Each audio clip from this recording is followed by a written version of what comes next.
Now, graduates are being encouraged to consider taking up posts as prison officers under a new charity scheme. Participants will earn a salary and study for a master's for 2 years while working alongside jail staff. The government says it will give those taking part a real chance to help transform lives. Sky's Siobhan Robbins reports. I remember seeing girls get pregnant so young, forced to drop out of school, and seeing guys walk away freely, leaving girls that look just like me to be teenage mothers. Saida has grown up with crime. I remember quickly developing an understanding that being a black British girl came with a number of stereotypes. But she's hoping to swap poetry for penitentiary under a charity scheme turning graduates into prison officers. Seeing people getting stabbed, seeing people getting shot, seeing gangs, that is part of my experience growing up.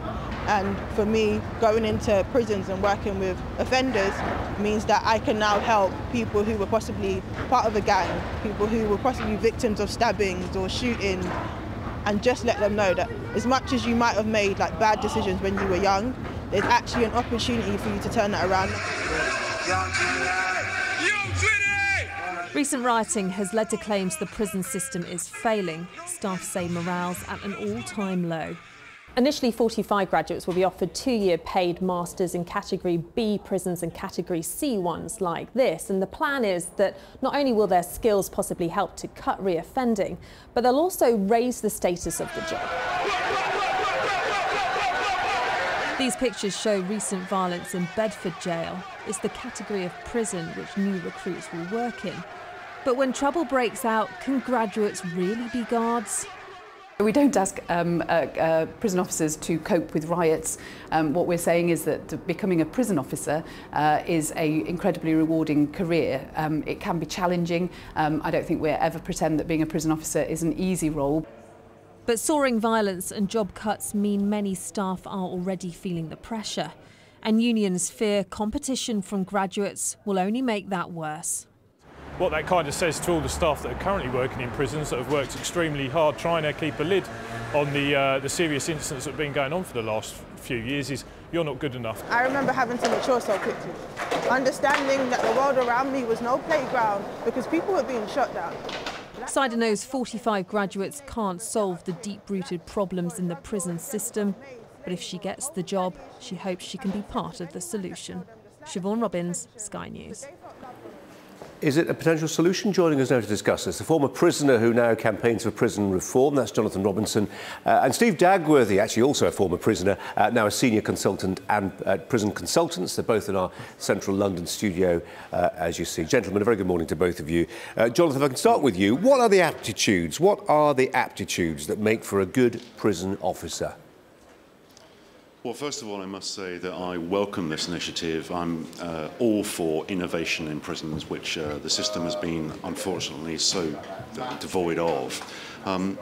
What makes a good prison officer? Enthusiasm.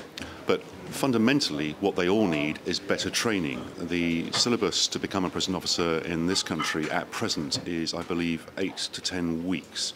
In Norway, it's 3 years. If you compare the reoffending rates, you'd be somewhat shocked. There are also a great many people within our prison walls with mental health issues, and I'm sorry to say that the part of the syllabus that covers mental health for prison officers is currently 30 minutes. I make it clear that I think this new idea is wonderful news. Getting young people with passion within the prison industry is surely a good move. It has my full support. Steve Dagworthy, Jonathan says training is part of the answer here. I was talking to one of our security guards at Sky, ex-prison guard, who I said to him, knowing this debate was going to happen, I said to him, what are the best prison guards like? What's the aptitude they've got? What are the characteristics? He said in a word, savvy. Actually, he offered 2 words, savvy and streetwise. It's not about training, it's whether you've got it or you haven't. I completely agree. I must agree with Jonathan that I also support this initiative. I mean, bringing a level of intelligence into any industry is welcome. But I mean, I've spent a fair time on a prison wing, and a prison wing is an ecosystem. It's like a small village, and the way the harmony exists on a wing with respect, and that is that officers need to respect prisoners, that they are not animals, that they are human beings that have made a mistake and are hopefully trying to redress that mistake. But also, Steve, you know that, don't you? People don't need to do a degree to understand that essential dynamic. No, my point is that in order from the other side for a prisoner to respect an officer, they need to know that the person they're dealing with has some life experience and, as you say, has some savvy and is a little bit streetwise. Because there's no point, you know, if you've got a prisoner has got a myriad of problems, and some of them huge problems, not only in the prison but outside the prison. If those prisons are being dealt with by someone who he or she sees as someone who's fresh out of college or school, they're not going to have much feeling that that particular person can help them. But presumably, Jonathan, that must have happened to the younger prison officers who, you know, joined the service at 18. I think 18 is the age, the youngest age you can join the prison service. You know, you'll get some of the old cons, presumably, who try it on because, you know, here's somebody who's still a bit wet behind the ears, doesn't really understand the way things tick inside a prison, and that's the same whether they're 18 or 21 or older. I think the savvy, to use your expression, of prison officers is important, but so too, from my experience during a fully deserved prison sentence, is enthusiasm. When I was asked yesterday to come on your programme today, I then visited a prison in central London and got talking to a prison officer, a female prison officer who'd been in service 25 years, and I wanted to get her notion of this new proposal, and she was very for it. But the thing she pointed out is retention. Now, whether you've got new officers that are coming through from just finishing university or from the existing system, despite Ms Truss having recently announced the system is going to employ 2,500 staff, Mike Spur, who's the CEO of NOMS, the National Offender Management Service, recently admitted, if that's the right word, that more staff are leaving than starting. Just before the awful events in Birmingham last weekend, that prison had lost 30 members of staff. Yeah. Staffing levels are a huge problem, as the administration has admitted, but so too are numbers in prison. There are too many people in prison. Well, I'll tell you what, I'm not saying Jonathan, I shouldn't go on. We're in danger of skiing off-piste a little bit. I just want to keep the focus a little bit more narrow if I can.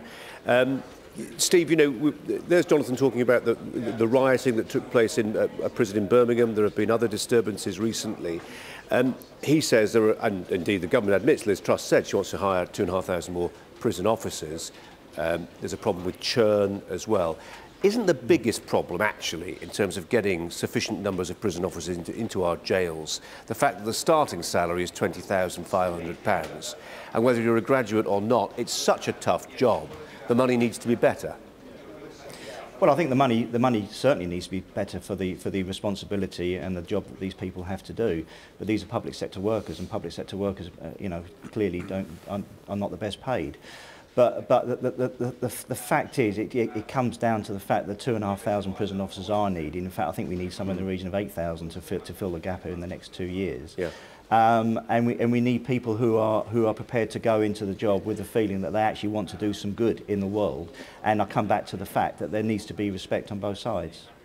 Jonathan, on the sense of people having a sense of vocation, wanting to do some good in the world, as Steve says, is that your? I mean, you've both been inside.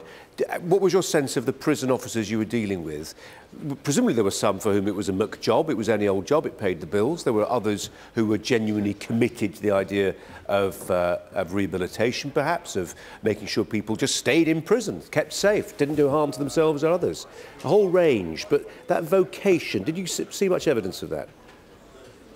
I think I would, hand on heart, say that of the prison officers I met, about 5% of them were highly passionate and enthusiastic. The rest, I'm afraid to say, saw themselves as key handlers. I found one asleep on duty twice in HMP Bedford. The whole system needs a clean sheet of paper, but I say again, this new system is welcome news. Okay, I want to finish with one final point, Stephen. It's a point that Jonathan made about retention. Is it your view, Steve, that graduate recruits to the prison service will stick around longer than the warders, jailers who do not have a degree? Is there something in the nature of having done higher education that makes them a little less able to stick to their knitting? No, I don't, to be honest with you. I mean, my view on this whole, and I do welcome the initiative, but what I'm worried about is that the student population, those fresh out, I mean, having 2 children of my own who've just finished school and university, the chances of getting a job is very limited because they just don't have any workplace skills or workplace environment experience. So my fear is that we're offering these graduates a chance to come into the workplace, to go away with a degree. They're only being retained for 2 years, and my fear is they'll take this experience and then go back into the wider world. Retention is a problem. It's a unique person that becomes a prison officer. I don't remember at school anyone in my class ever saying that when I grow up I want to be a prison officer. And at the moment, with the press that's going on around it, it is becoming the employer of the last resort. It's the Wonga in the employment world at the moment. But look, we have a prison system. I agree with Jonathan, there needs to be root and branch reform as to who we send to prison in the first place. We need the numbers, and we need skilled, trained people to look after prisoners. Steve Dagworthy and Jonathan Robinson, thanks both very much indeed. Really interesting. Your thoughts, if you have any, to @Colin Brazier Sky on Twitter.